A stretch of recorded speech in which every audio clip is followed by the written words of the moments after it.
Petite présentation de ma Casio Oceanus T200, montre à quartz, importée du Japon. Donc un modèle destiné au marché japonais initialement, fabriqué au Japon et qu'on peut acheter sur des sites qui font de l'export de produits japonais vers le monde entier ou sur des plateformes comme eBay, prix d'environ 400 euros. Donc modèle à quartz avec un module qui permet de se connecter à un smartphone via le Bluetooth. Elle a aussi une horloge atomique qui permet donc de synchroniser l'heure tous les jours via une fréquence radio. Euh, elle a également des fonctionnalités assez intéressantes. Solaire, un panneau solaire qui permet de tenir 5 mois avec une seule charge. Donc ça c'est plutôt intéressant. C'est aussi un calendrier perpétuel, dans le sens qu'il n'y a jamais besoin de régler la date ni l'heure, vu qu'elle se synchronise une fois par jour. Il n'y a jamais besoin de s'en occuper, hein, donc quelque chose de très facile à vivre au quotidien. Euh, et on a aussi des fonctionnalités un peu plus évoluées qui permettent par exemple de recalibrer la montre, c'est-à-dire si elle a pris un choc, on peut recentrer l'aiguille des secondes pour qu'elle matche toujours bien les index et aussi la date pour qu'elle soit toujours bien au milieu de la fenêtre au cas où la montre a reçu un choc. Donc voilà, un quartz de qualité quand même supérieure à ce qu'on peut trouver sur des montres dans la même gamme de prix, dans le sens que on a vraiment une aiguille qui matche les index à la perfection et elle n'a pas cet effet de rebond qu'on peut voir sur des quartz à bon marché. Euh, Quand même un produit de qualité déjà en termes de modules. Et voilà, aussi en termes de design. On a aussi un très une très belle finition sur la boîte, hein. La boîte est majoritairement brossée. Et là, c'est deux, trois éléments qui sont polis, hein, comme le chanfrein de la lunette. Il y a aussi ce chanfrein sur le bord de la boîte. Et aussi dessous, il y a un chanfrein en dessous qui est aussi poli. Sinon, elle est entièrement brossée.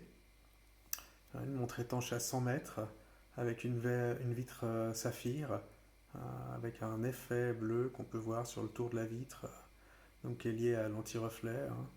Il y a aussi un anti-reflet sur la vitre.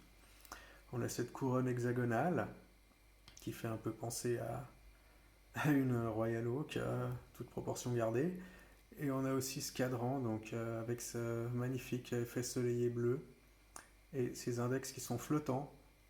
Donc les index ne sont pas directement sur le cadran et ils sont flottants, ce qui fait un peu penser à une Zenith DeFi classique par exemple. On peut trouver quelques éléments qui ont été inspirés sur ces deux montres. En termes de dimension, on a un diamètre de 41,4 mm. Elle est assez fine, hein, l'avantage d'un quartz avec 10,7 mm. Et longueur de corne à corne de 49,5 mm. Bracelet de 20 mm. Le bracelet est aussi tout en acier inox, majoritairement brossé. Il a juste ce petit chanfrein qu'on peut voir là entre chaque maillon, qui est poli, qui donne un bel effet quand on porte la montre, hein. C'est-à-dire qu'on a des effets avec la lumière qui sont assez sympas quand on porte la montre. Euh, les liens ici sont taillés dans la masse également. Et on a aussi des demi-liens qui permettent d'avoir un ajustement à son poignet qui est assez optimal. Euh, les maillons sont maintenus ensemble par un système de pins. On a cette boucle ici, signée avec le logo Casio, logo Oceanus. Boucle à deux boutons poussoirs. Ça c'est de la tôle. Et il y a deux micro-ajustements aussi. Pas beaucoup de micro-ajustements, mais on peut toujours gérer avec les demi-liens qui sont fournis avec la montre pour avoir un fit parfait par rapport à son poignet. Euh, le dos de la montre, toujours avec des informations comme sur toutes les Casio, un certain nombre d'informations, le module 5596 et différentes informations plus ou moins intéressantes. Alors pourquoi acheter cette montre aujourd'hui, hein, on peut se demander. Pas tout le monde a envie de mettre 400 euros dans une Casio. On peut la comparer sur le marché à certaines Seiko par exemple, ou à par exemple une autre montre dont on a beaucoup parlé sur les réseaux sociaux ces derniers temps, qui est la Tissot PRX à quartz. Euh, alors ok, la Tissot c'est une montre avec un bracelet intégré, ici on n'a pas de bracelet intégré, mais on a quand même des cornes qui se finissent très fines et on a un design qui s'approche pas mal d'une montre avec un bracelet intégré, avec ces zones angulaires sur la boîte qui sont assez intéressantes. Et on a toujours l'avantage que si on a envie de la passer sur un autre bracelet, ça reste possible, hein.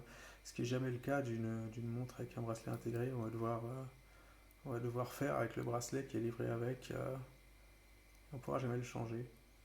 Donc voilà, c'est un objet intéressant. Ça représente une bonne valeur, à mon avis, aux alentours de 400 euros, si on regarde la concurrence, ce qu'elle fait aujourd'hui. En termes de finition, on a vraiment quelque chose qui est très satisfaisant au niveau de la boîte, hein. Le brossage est vraiment impeccable. Les zones polies sont aussi vraiment excellentes. Le bracelet est peut-être un petit peu moins qualitatif avec cette boucle, le bouton poussoir qui fait un peu cheap et le bracelet fait un peu de bruit. C'est vrai que c'est pas la pièce la mieux finie de la montre, mais en termes de cadran, avec ce beau cadran bleu, ces index flottants, et puis la boîte avec ce magnifique brossage, ces transitions entre le brossage et le polish qui sont quand même très très nettes, on a un produit de belle qualité, hein. Et voilà, c'est une montre qui peut s'adresser à quelqu'un qui veut une montre au quotidien sans trop se prendre la tête. Pas besoin de la régler. Elle se charge toute seule du moment qu'on la porte, qu'on la met, on l'expose un peu à la lumière. On a 5 mois d'autonomie au niveau de la batterie avec une seule charge. Donc vraiment quelque chose de facile à vivre. Je vais finir par vous montrer par un petit porté au poignet et je mettrai sur la fin de la vidéo une petite vision nocturne pour voir le Neo Bright, donc le matériau luminescent bleu du plus bel effet, hein, qui s'accorde bien avec le cadran bleu et cette vitre saphir bleue avec cette espèce d'auréole euh, produite par l'anti-reflet. Donc avec un petit porté au poignet. Voilà. J'ai un poignet de 18 cm, donc 7 pouces. Donc quelque chose d'à peu près adapté à la taille de mon poignet. Je porterai pas des montres beaucoup plus grosses, mais voilà. Puis là, on voit ce bracelet avec ses jolis effets polis sur les angles, les chanfreins des maillons. Donc voilà, une très belle montre, facile à vivre et d'une belle qualité, d'un bon rapport qualité-prix. Merci.